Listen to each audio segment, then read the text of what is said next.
નમસ્કાર મિત્રો, સ્વાગત છે તમારું માર્કેટ બુલેટિનમાં। તમને ખ્યાલ જ છે કે માર્કેટ બુલેટિન ચેનલમાં આપણે પોસ્ટ કરીએ છીએ શેર બજાર તથા આઈપીઓને લગતા તમામ મહત્વના સાચા અને ઝડપી સમાચાર, એ પણ આપણી ગુજરાતી ભાષામાં। તો આજનો વિડીયો આપણે વાત કરવી છે મેઇન બોર્ડ આઈપીઓની।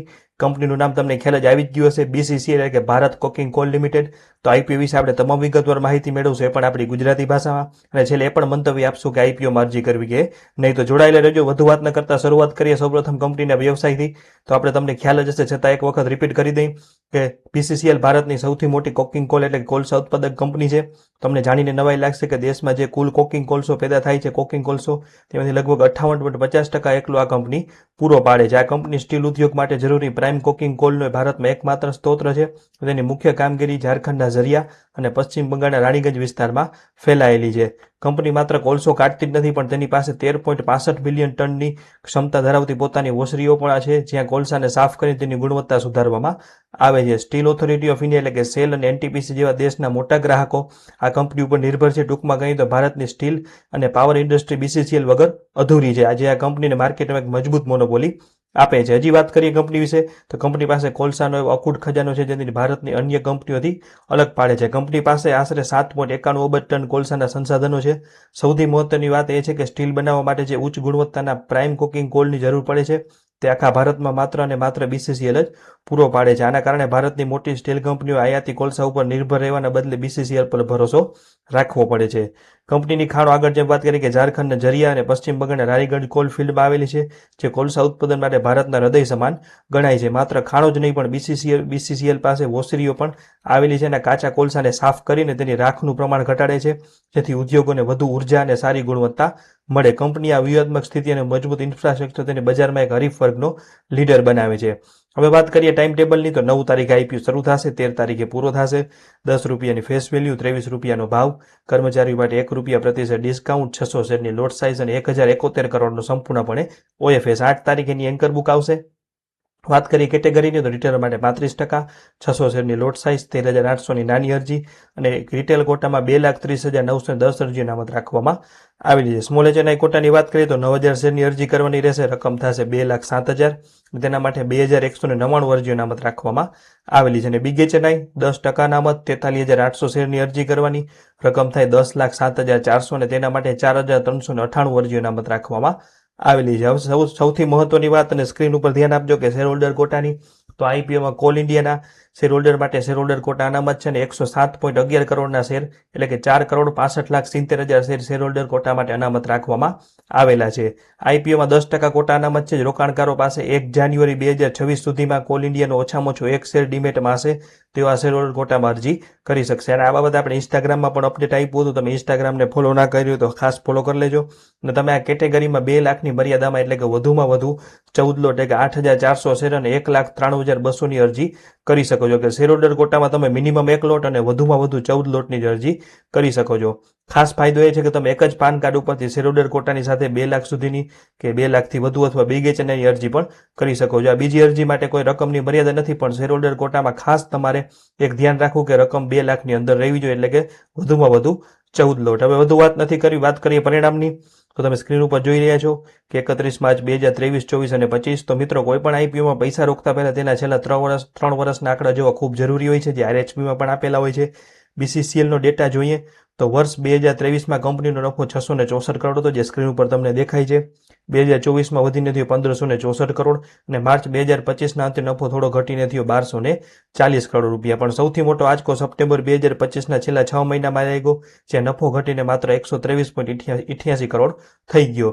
બીજી બાજુ કંપનીની સંપત્તિ એટલે કે એસેટ સતત વધી રહી છે। 2023માં જે સંપત્તિ 13,312 કરોડ હતી, તે અત્યારે વધીને 18,711 કરોડ પહોંચી ગઈ છે, જે કંપનીના ભૌતિક વિકાસને બતાવે છે। કંપનીની નેટવર્થ પણ 3,791 કરોડથી વધી અને 5,830 કરોડ થઈ છે। રોકાણકારો માટે ભરોસાપાત્ર બાબત કહી શકાય, પરંતુ સાવચેતી ક્યાં રાખવી, તો વર્ષ 2023માં કંપનીની રિઝર્વ -853 કરોડ હતા, જે 2025માં વધીને 1,805 કરોડ થઈ ગયા। સાથે જે 1,559 કરોડનું નવું બોરોઈંગ છે, પણ બેલેન્સ શીટમાં દેખાય છે, એટલે કંપની ગ્રોથ તો કરી રહી છે, પણ હાલમાં પ્રોફિટેબલ અને કેશ ફ્લો ઉપર થોડુંક દબાણ દેખાય છે।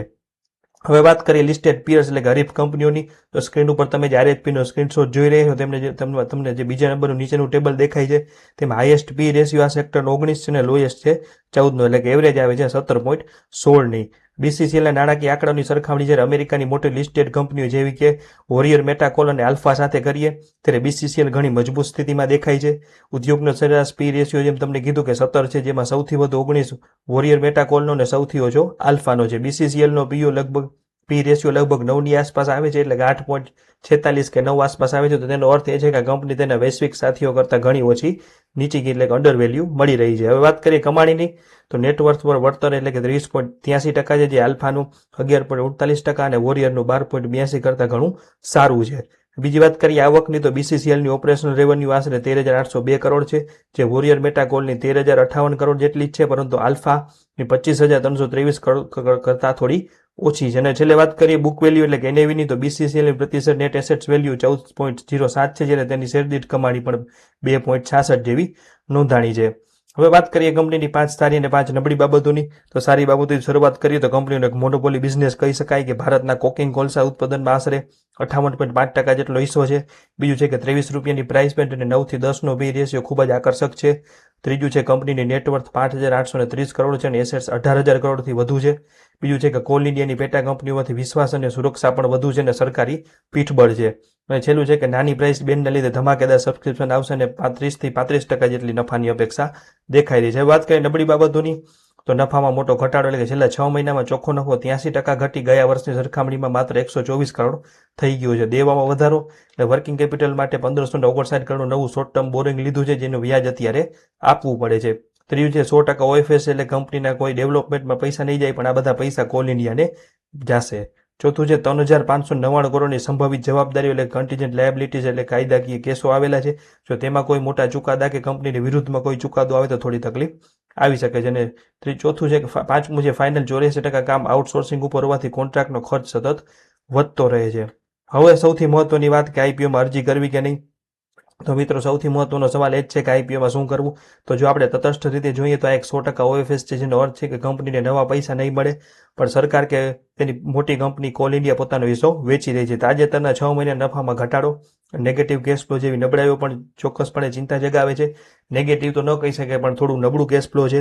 પરંતુ સિક્કાની બીજી બાજુ પણ જુઓ તો 23 રૂપિયાની સસ્તી પ્રાઇસ બેન્ડ અને માત્ર 9ના પી રેશિયો સાથે આંકડાકીય રીતે અત્યંત અંડર વેલ્યુ છે. વળી ભારતનો 58.50% કોકિંગ કોલ આ કંપની ઉત્પાદન કરવાની ક્ષમતા ધરાવે, તેની મોનોપોલી અને કોલ ઇન્ડિયા જેવી પેરેન્ટ કંપનીનો મજબૂત ટેકો આને એક સુરક્ષિત દાવ બનાવે છે. નાની કિંમતના કારણે રિટેલ રોકાણકારો આમાં તૂટી પડશે એ વાત નક્કી છે, જેથી લિસ્ટિંગ સમયે મોટો ઉછાળો જોવા મળી શકે છે. બજારના વર્તમાન વલણને જોતા લિસ્ટિંગના દિવસે મિનિમમ 30%થી 35% જેટલા સારા નફાની એટલે કે લિસ્ટિંગ ગેઇનની પ્રબળ શક્યતા જણાય છે. મારું અંગત મંતવ્ય એવું છે કે જે ટૂંકા ગાળામાં સારું વળતર મેળવવા માંગે છે તેમના માટે એક શાનદાર તક છે.